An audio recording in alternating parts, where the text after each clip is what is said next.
أعوذ بالله من الشيطان الرجيم.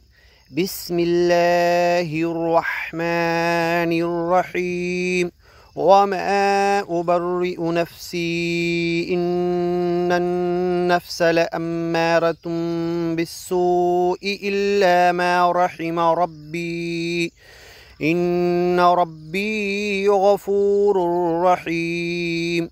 وقال الملك ائتوني به أستخلصه لنفسي فلما كلمه قال إنك اليوم لدينا مكين أمين. قال اجعلني على خزائن الأرض إني حفيظ عليم. وكذلك مكنا ليوسف في الأرض يتبوأ منها حيث يشاء نصيب برحمتنا من نشاء ولا نضيع أجر المحسنين. ولأجر الآخرة خير للذين آمنوا وكانوا يتقون. وجاء إخوة يوسف فدخلوا عليه فعرفهم وهم له منكرون.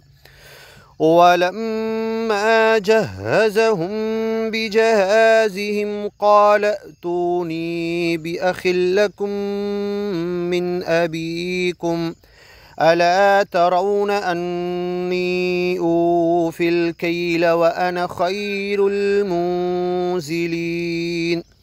فإن لم تأتوني به فلا كيل لكم عندي ولا تقربون. قالوا سنراود عنه أباه وإنا لفاعلون. وقال لفتيانه اجعلوا بضاعتهم في رحالهم لعلهم يعرفونها إذا انقلبوا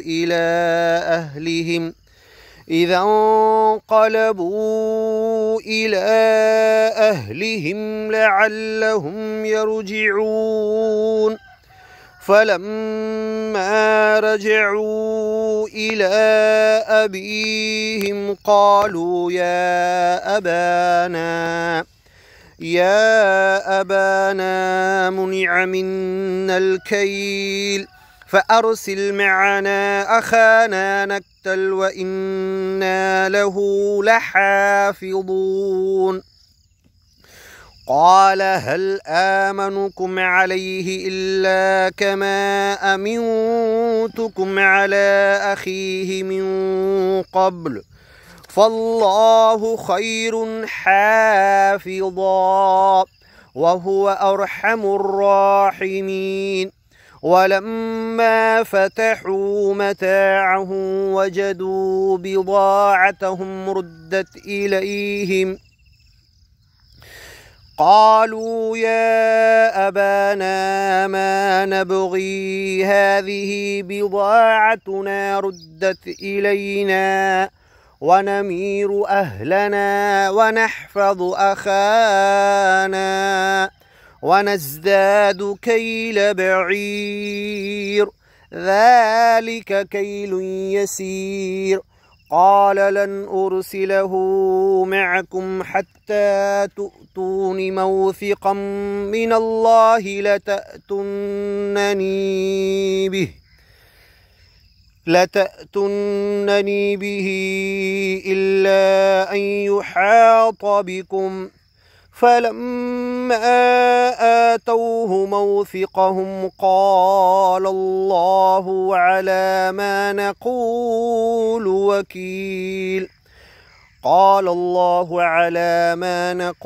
وكيل. وقال يا بني لا تدخلوا من باب واحد وادخلوا من أبواب متفرقة وما أغني عنكم من الله من شيء إن الحكم إلا لله عليه توكلت وعليه فليتوكل المتوكلون ولما دخلوا من حيث أمرهم أبوهم ما كان يغني عنهم من الله من شيء إلا حاجة في نفس يعقوب قضاها وإنه لذو علم لما علمناه ولكن أكثر الناس لا يعلمون ولما دخلوا على يوسف آوى إليه أخاه قال إني أنا أخوك فلا تبتئس بما كانوا يعملون فلما جهزهم بجهازهم جعل السقاية في رحل أخيه ثم أذن مؤذن أيتها العير إنكم لسارقون قالوا وأقبلوا عليهم ماذا تفقدون قالوا نفقد صواع الملك ولمن جاء به حمل بعير وأنا به زعيم قالوا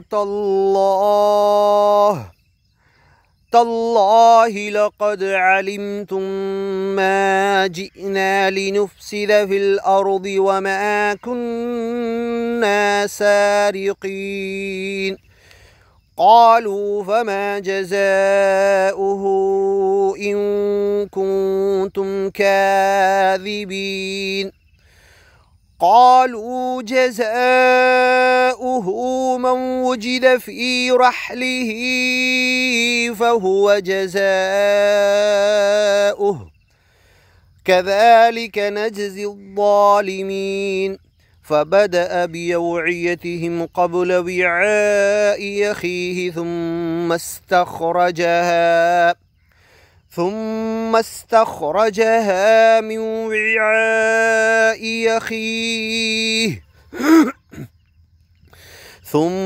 استخرجها من وعاء أخيه كذلك كدنا ليوسف ما كان ليأخذ أخاه في دين الملك إلا أن يشاء الله نرفع درجات من نشاء وفوق كل ذي علم عليم